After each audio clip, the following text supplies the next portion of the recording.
Can you paint the back of your wall? Because that's ridiculous. I actually, Nishma picked that, not me. Do you want me to move it? Or apparently your listeners get butthurt? They're listening right now. Apparently we're rolling. It's not live, so we're good. Yeah, but this is going to be on the cut. Way to go, Raheel. No. So people don't know us like that. Do you remember? I do remember. Do you remember how we got the name No Layups? It was because of Dikembe Mutombo, right? Nope. You're wrong. God, I thought you knew stuff. No, who was it? Hold on. Come on. If you don't know this, you don't know me. And this, by the way, we're going to be doing a lot of college football on the show, but just... Yeah. You don't remember. I don't remember. It's been our so name. Long. It's been 20 years. It's been almost 20. Has it been 20 years? Yeah, it has been 20 years. It's been 20 years. Yeah. Almost 20 years. Ron Artest.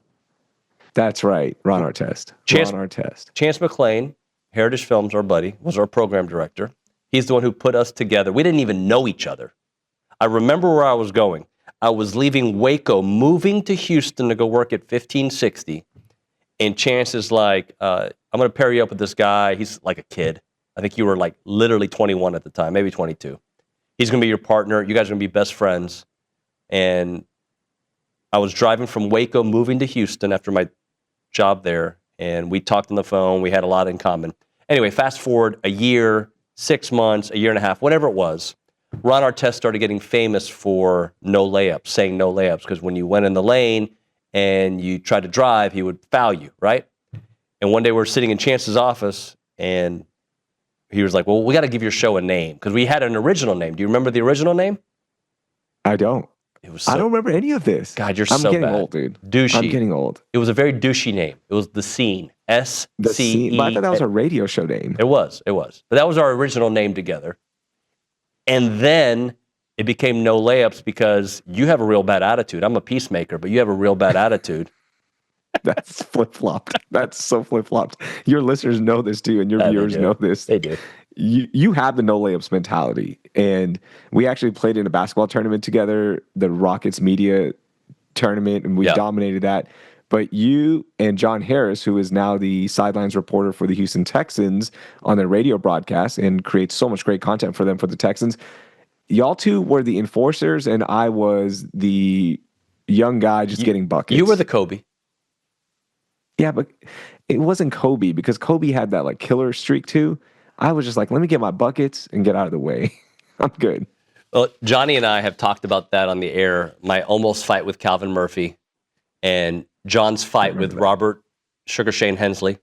And so, yeah, both Johnny and I have been known to have the attitudes. But you were always a peacemaker, so I'll give you that. So the way this show's going to work is it might have 7 viewers, like from the old 15, 60 days. That's fine. We're just going to chit-chat, and whatever comes up, comes up. And when guests pop up, they pop up, and they can leave whenever they want. They can stay whenever they want. Got a couple guys planned for today. We're probably going to have some surprise guests from time to time, not this week, because I don't even know if it's going to get canceled after week 1. But you never know. You know what I think it's going to be like, Raheel, this show? Do you remember the first time you watched Curb Your Enthusiasm, where people were like, what am I watching? What is... Yeah. This is going to be that on a show. This is that. True story. Love Curb Your Enthusiasm. Hate Seinfeld. I can't do Seinfeld for whatever reason, but I love Curb Your Enthusiasm. You have no sense of humor then. No, it's 2 totally different shows. Does it make sense? Why? No. I don't know why. No. I've tried Seinfeld. I'm going to tell you why. I know the answer to why. The answer to you why is because the camera, I believe the pixelation, the quality, the HD isn't to your liking. Do you you didn't watch Cheers, I bet you? I did watch Cheers. I didn't mind it. I didn't mind it. Okay. It was on in the background. I was too young to understand it. Just a bunch of people with drinking problems. That's what it was. And relationship problems. But even Curb Your Enthusiasm, the first 2 or 3 seasons, it wasn't shot in HD. It wasn't the best quality. Yeah. When I go back and watch it, it looked pixeled and all that. I don't know. The humor is similar but different for me. It's very similar. But Curb to me it's the gold standard, the HBO version of Seinfeld. I'm texting one of our guests right now to see if they're coming. Okay. No worries. But by the way, let's talk some college football, because right now people are like, this is 8 minutes and I don't know what I'm watching. Clemson, I thought they were going to be good. I've been really wrong about college football this year. One thing I think I've been right about is parity in college football. Like, I felt like I think 11 teams in the SEC are in the top 25 right now. I think that's the number.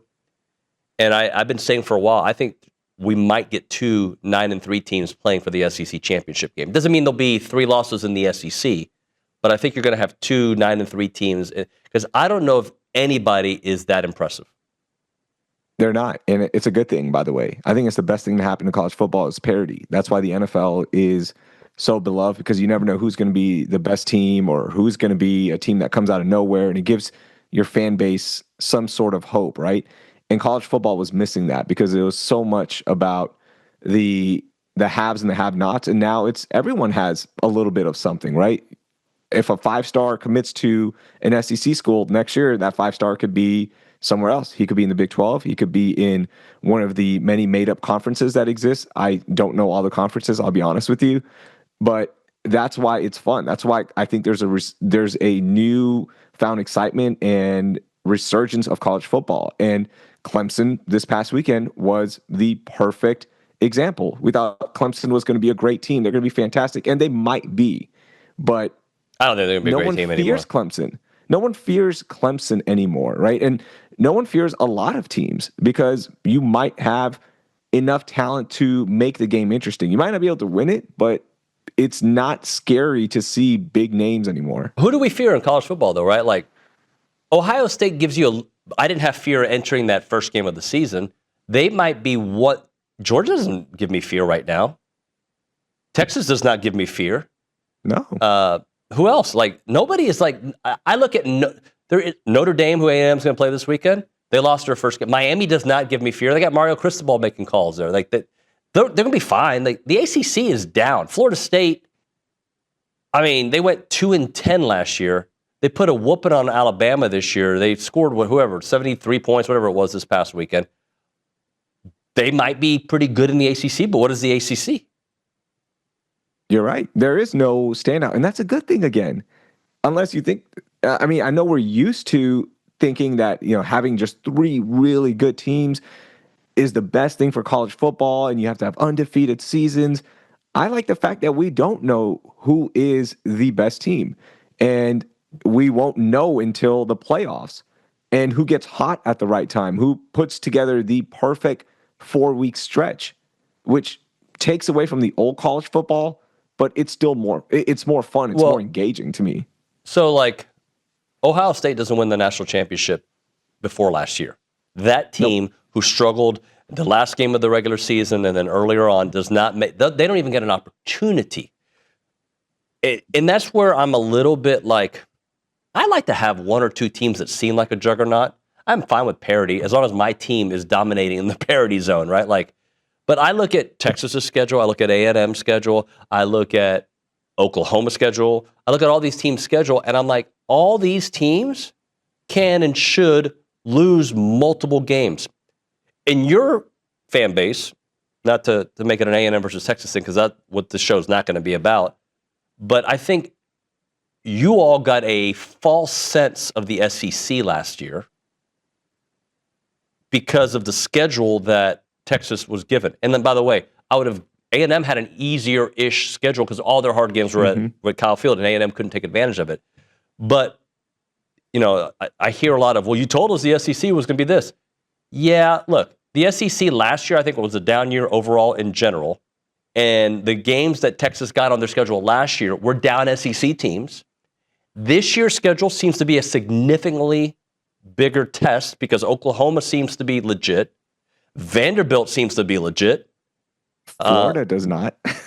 I don't know if they're not because South Florida, they just won 2. They beat 2 ranked teams. South Florida's done that. If they go beat Miami this week, this is not going to happen, by the way, but let's have the conversation.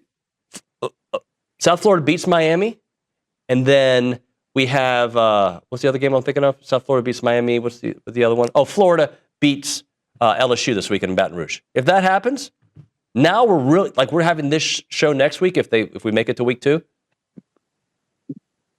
But that's the whole point you're just making about the SEC was down last year, and maybe Texas fans have gotten a false sense of what the SEC is, but maybe that is the SEC now. Because everything is so even, because it's not just the haves and have-nots. Maybe the SEC is changing. Maybe college football has changed. But I think from an A&M standpoint, it's kind of like, like when old folks say, I used to walk 7 miles to work, right? Yeah. And like, you don't know what real work is, right? Work outside with your hands, right? Like, I feel like that is very similar to what's happening now, because both Texas and OU do not know what life in the SEC West was, which you had to go to Auburn and Alabama and LSU, right? Like, it's just different. Thank you for doing that. Travis, what's up, man? Travis Johnson here with us as well. What's up, Travis? Hey, is the SEC still the SEC? Like, be honest. Are you afraid of the SEC?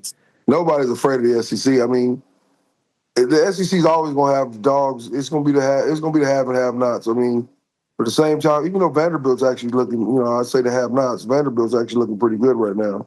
But I don't think anybody's really truly afraid of the SEC right now, because I think because of NIL, it's kind of even the playing fields for a lot of other schools around the country, and because of transfer portal. Travis, Florida State. Okay, you follow them so closely. You played there. You know them. What happened last week against Alabama? Did you buy into the hype leading into that game? Thomas Castellanos, like, we're going to do this. We're going to change. Did you believe it before you saw it? I always believe. Anytime we go into any matchup or any game of the year, I always believe Florida State has a chance to win the game. I just wanted to see us, be physical. Games like that, there are going to be a lot of pros on both sides of the ball. But it showed us that we also got a bunch of dogs in there. We've recruited well. The two defensive tackles that play inside the Twins, they were wonderful to watch.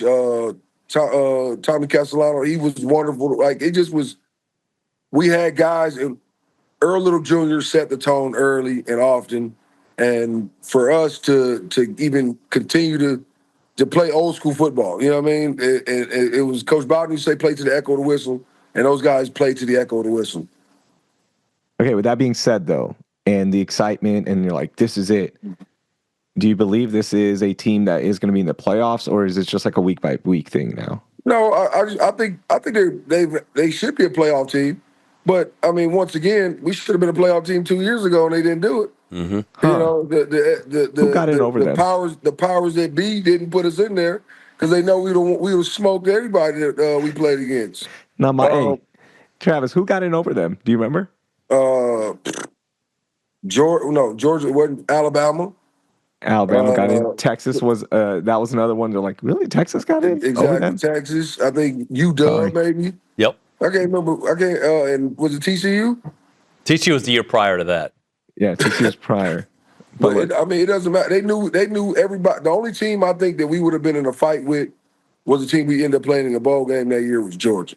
Everybody else, our defense was the number one defense in the country, playing the best ball. No matter what, it was going. I don't care if it would have been a 10-14 game. We would have won. We would have beat everybody. Nobody could beat that defense. Our two inside guys are dominating on Sunday right now together. You know what I'm saying? In a Rams uniform. And, I truly believe we got cheated. So last year, I think was kind of a hangover from the year before of not going and then everybody leaving and just, but right now, I don't see anybody beating us. I mean, we got talent, we got pros everywhere on this team. So I do believe we'll be a playoff team. Travis, I think patience is an interesting word when it comes to both Florida State and Florida, because I find both coaches, Norvell and Napier, to be very likable. And both programs have shown patience, right? Norvell, the first couple years, they showed patience. He wins big. Then last year happens, and you're thinking to yourself, okay, can he get it back? It seems he's gotten it back. Napier, I don't know if they're going to give him patience if you look at what's still ahead in his schedule and after what happened with South Florida.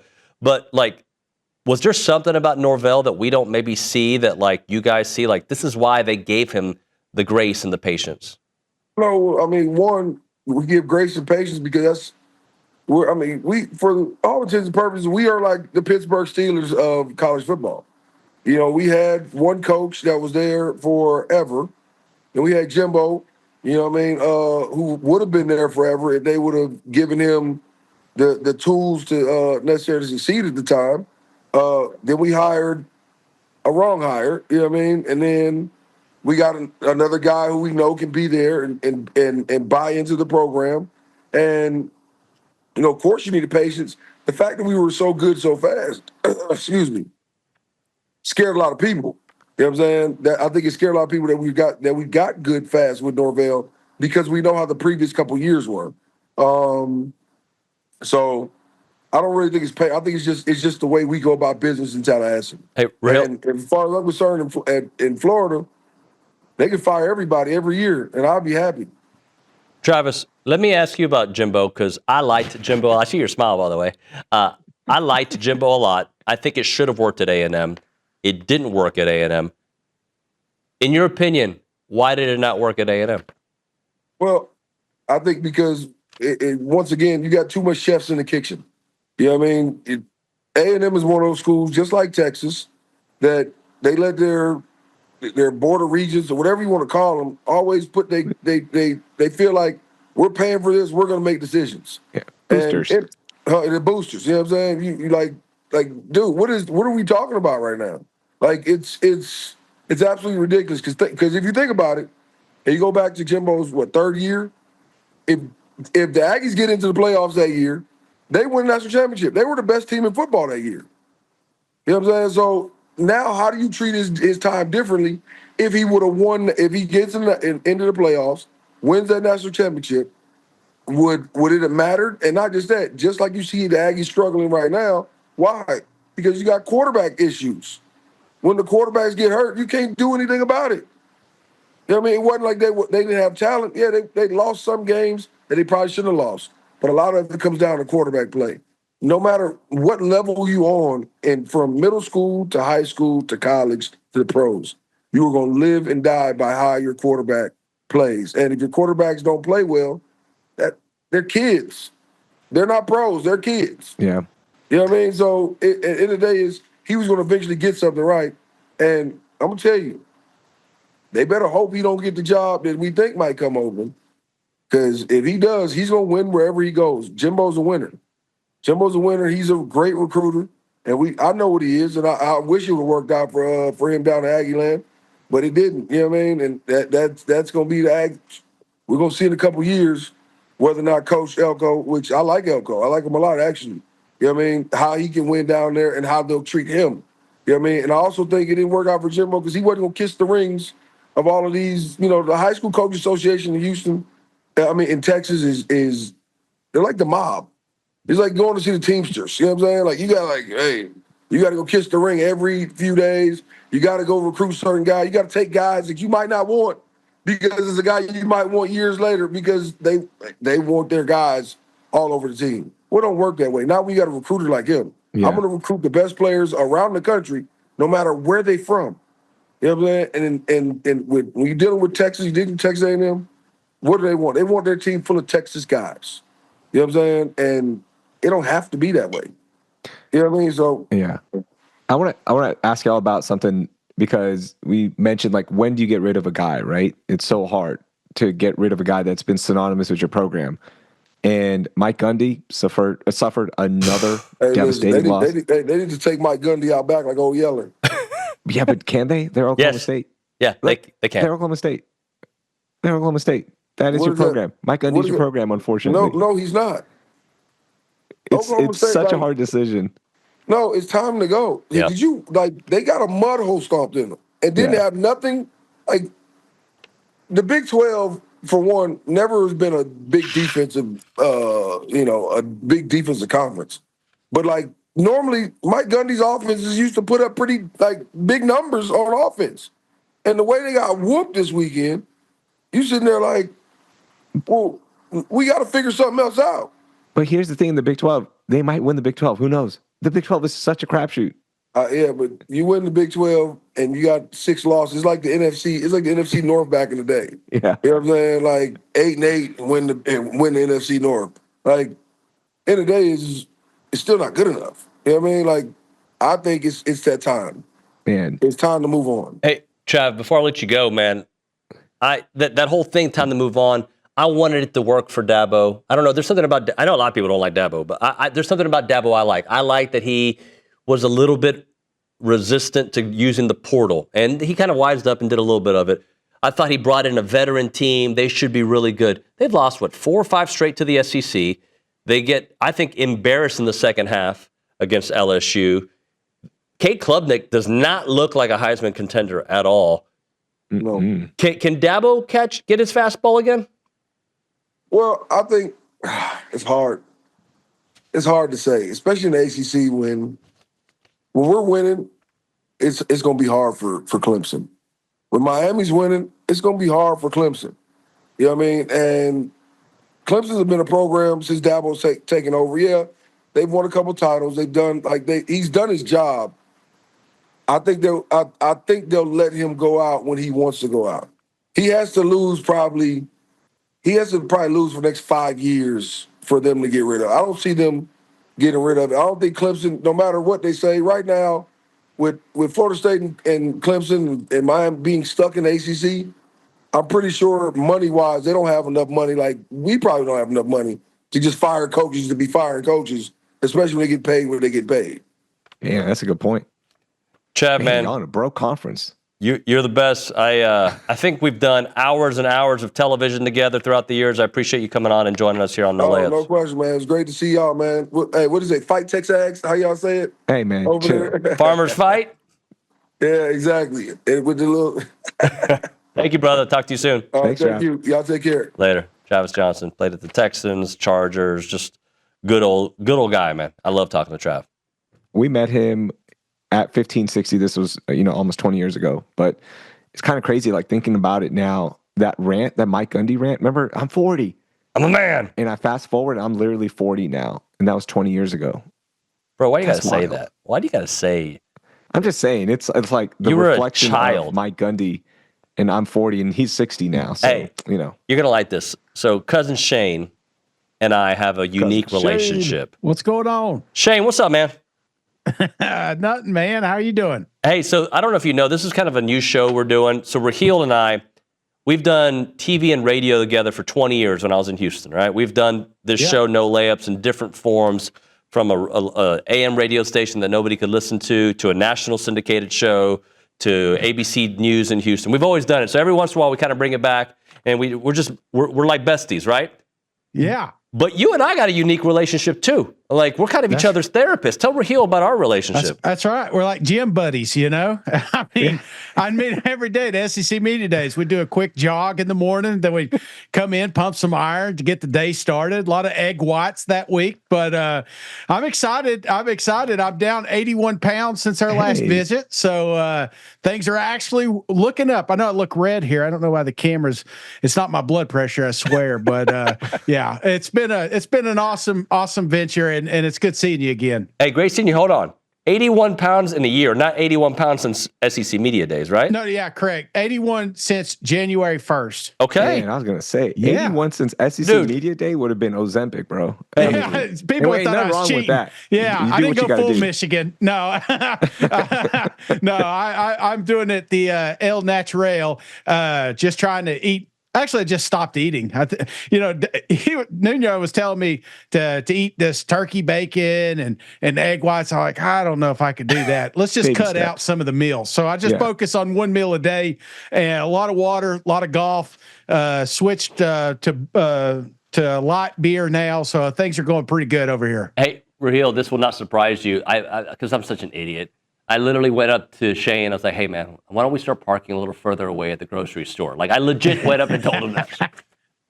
Hey, you got to start, right? You got to do it. And that's what friends are for. Hey, so you're my friend now, too, Shane. Awesome, man. And well, glad to be buds. Do you want to get a taste of, like, who I am? Do you want me to do something first, Nuño, or do you have something? No, you do. You go first. You go ahead. Okay. Y'all ready for my conspiracy theory? Yeah. So I'm a UT fan. I graduated from UT in 2007. I think that clip that went viral of Arch over the weekend where he was like, in pain and a ball hit the ground. I don't know if y'all saw this, but it was crazy. Everyone's like, oh, something is wrong. Here's my conspiracy theory.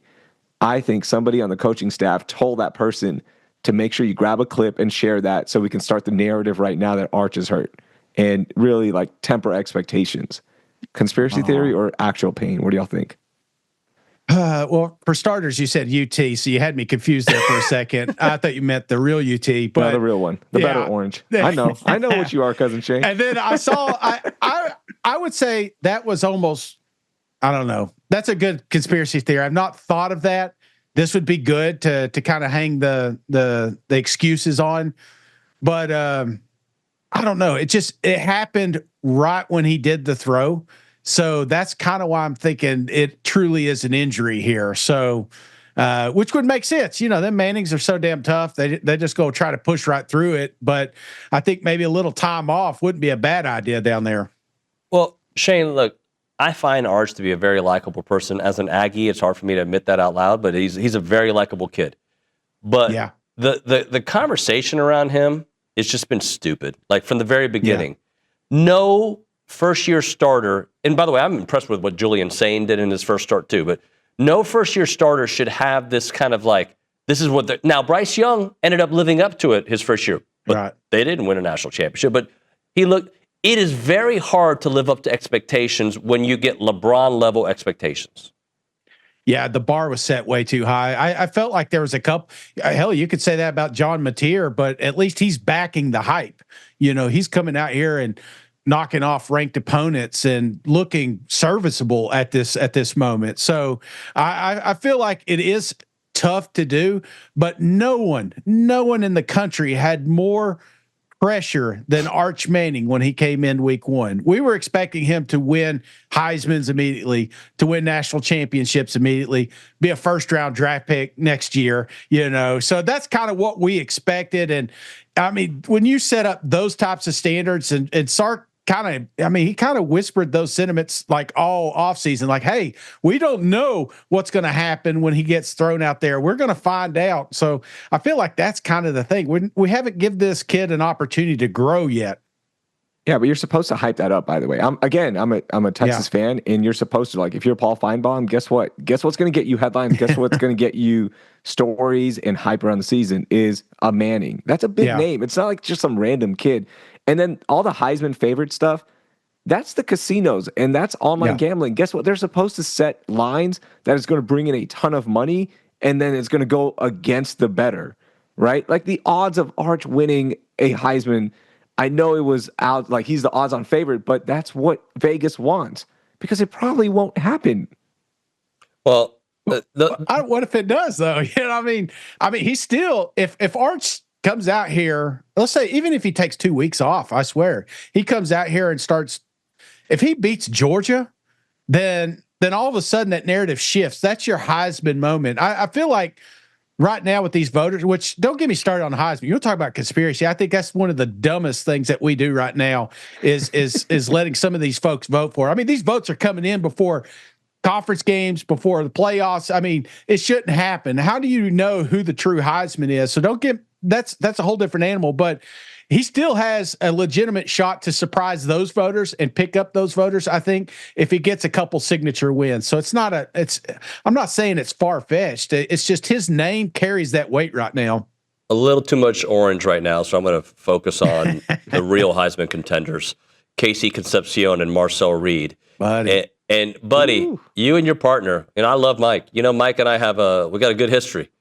But Marcel has been better. What was he, 12th on the list? And you're part of that list, right? You helped make those rankings. Come on, Mike. I mean, come on, Shane. Not me. I do like food lists and stuff. I don't really mess with actual players, but I think we missed on Concepcion and we should have seen it. I mean, when they first started having Marcel Reed talk behind the mic, you know, the kid lit up like a Christmas tree talking about practice with Concepcion. Elko did the same thing. So we knew it was there. And I don't know what A&M has to do, but they have to find more creative ways to get this kid to football because he's dangerous when he has it. Marcel Reed, on the other hand, I feel like this is a kid that's growing up. made a few mistakes, I felt like week 1, but man, looked a lot better week 2, in my opinion. Still has a few, don't want him to get hurt, stay healthy. That's going to be the key here. But I think Texas A&M finding some balance last week makes life a little bit easier for Reed and Concepcion. What do you guys think about this game? Raheel, you too, like this Notre Dame game. I don't know. Like, in my opinion, A&M has to prove they can win on the road, something that they haven't done against a top team in forever. But I don't know if Notre Dame is as good as they were last year. None of us know that just yet. C.J. Carr looked good, but I don't know if they're as good. And I do think A&M is better, at least offensively. Defense, they got to prove it to me, but at least. So, like, how big is this game for both programs? Because Notre Dame being 0-2 to start the year, they're not eliminated, but they're close. I think it comes down to A&M. This is more interesting on, like, can A&M get over that road game, right? Can they answer these questions that we always have of them? And when the expectations are high, will they respond? I think it's more of that than Notre Dame to me. Well, and nobody, I mean, outside College Station, nobody's talking about Texas A&M right now. I mean, there's so many great football games week 1 and 2. Nobody cares about Utah State or UTSA. And I feel like this is like your season opener. This is your debut. This is the image that we're going to have implanted in our mind when we think of Texas A&M. That's why I feel like there's a lot riding on this game, because if you get beat or it looks embarrassing, then that's the narrative for Texas saying, oh, they're back to 8-4. This is the same old, same old. You come out here and you beat Notre Dame. People, I mean, they're going to take note because Notre Dame's always that team that finds a way into a college football playoff spot. Yep. Hey, not me. I'm going to say that's a down year for Notre Dame. Good job. You won a game you should. Hey, I just want Notre Dame to be off those lists so we don't have to worry about them still in a spot at the end of the year. For real. Hey, Shane, I want to introduce you to one of our sponsors because I want you to have fun with it. Heritage Films is sponsoring this show. Yeah. They do documentaries on families, on family businesses, family ranches. So like a normal Joe can get a documentary. We did one on my dad. What would the Cousin Shane Heritage Film story be like for the future generations to look back like, man, our cousin Shane, he was amazing? Oh, well, I mean, that's a good one. Rags to riches, you know. Just kidding. Bachelorette. No, I'm just kidding. I'm happily married. I feel like the real one for me is, I was just a common Joe. I never wanted to get into sports talk. I just like talking sports. That's how it happened. So maybe just like one of those guys you see at buy a lottery ticket, just had that feeling they should have done it. And that's kind of what happened when my cousin Mike reached out and said, hey, you want to jump on this podcast thing? I was like, hell, I ain't doing nothing tonight. Let's do it. So I feel like that would be kind of the story. It's just the guy that happened to find a winning lottery ticket. That's a great title for the documentary. I ain't doing nothing tonight. The Shane story. The Cousin Shane story. Hey, Shane, along those lines, has your life changed? Like when you go to grocery stores, when you're out and about, like, is it weird that like people know you for your sports takes? Well, when you're my size, people just notice you, period, So now it's gotten to the point, like, do they know me because of the podcast or are they just looking at me because I'm fat, So that's kind of where I'm at. But it was fun. I see a lot more bigger cities, obviously, any game I go to. But every now and then, my wife, I think the first time that anybody noticed was I was in a Lowe's and we were it was me and my wife, My wife always thought podcast was just kind of like a hobby thing. And this guy came up and he said, Cousin Shane, can I get a picture? And my wife's face just beat red. Now she's like, well, I can't just go out. I got to make sure I'm fixed up in case someone catches us again. Hold on, Shane. You're going to Home Depot? That's so anti-college football. I mean, you're going to Lowe's? Lowe's. Yeah, you're going to Lowe's and not Home Depot? That's anti-college football. I like the bargain shop, and when they got a good deal, we'll take it. So I go to Dollar General. I only support college football sponsors. Hey, is that it? If they want to sponsor this show, I'll go to Home Lowe's. I don't care. Yeah. Absolutely. As soon as they start sponsoring that SEC podcast, maybe I'll do Home Depot a little more. Yeah. Hey, Shane, let's do it again. Too many projects at Home Depot, Oh. It's like Hobby Lobby. Dude. You go in there, you're just going to get sucked in for 45 minutes looking at. I mean, how many Christmas trees can you really have in there? I think it'd be a great Instagram reel of you like doing home repairs and showing people how to do things. I think that's the next venture. I tell you, actually, my next venture is probably going to be stem from you and Billy Lucci were talking the other day about going to Cracker Barrel. And I was like, you know what? I need to go over there and find out who actually clicked this button, because there's a person in there that actually blocked me. So I got to find out who that is. Wow. Getting blocked by Cracker Barrel. Man. Ain't that something? That was before the whole sign thing, too. Genius marketing. I don't think they were ever going to change that logo, by the way. I think that was genius marketing. They're like, let's get a big splash, remind people that we exist, and bam, there you go. You are a big conspiracy. I think everything's a conspiracy. What are you, Joe Rogan? Everything is a conspiracy. Hey, I do feel like, I watch some of these games because that's the conspiracy, is that they already know what the outcome's going to be. How can you make this game a little more entertaining? Do you ever feel like that's the case, or do you feel like this is true Team A playing Team B? Hey, man, Brandon Bett spitting on somebody in a game-winning drive? Yeah. Yeah. That gets you a little, One player can change the outcome of a game, and he did. I'm just saying. You may be onto something. I converted you. Look at that. Not yet. I'm not quite there. Hey, I'm sorry. I know that we have some people that have been on the show that don't think that's on Billy Napier. That's on Billy Napier. Sorry. Your culture is a reflection of your leadership, in my opinion. If my kids were to do that, it's on me. I did a bad job somewhere. I know at the end of the day, they make their own decisions. But when it becomes, and I don't think culture has been a big issue for Billy overall. Losing games has been an issue for him. But when you make a mistake like that, it's up top. If my kid does that, it's on dad. I taught them wrong.